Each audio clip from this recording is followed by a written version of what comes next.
сәлеметсіз бе көрермен, мен сіздерге жұлдыздар өміріндегі оқиғалармен бөлісемін.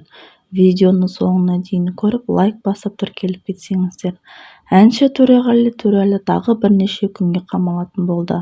Бұл туралы Алматы қалалық баспасөз сотының қызметі хабарлады.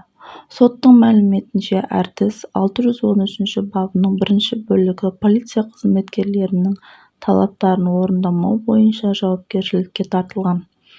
Іс сотқа 16 маусымда түсті, 21 маусымда қаралды. Төреғали Төреәлі Lexus 570 маркалы көлігін есірткіге мас күйінде жүргізгенін анықтады. Майлин көшесімен солтүстік бағытта келе жатып, ол патрульдік полицияның көлікті тоқтату туралы талабын орындамаған делінген сот хабарламасында. Төреғали Төреәлі кінәлі деп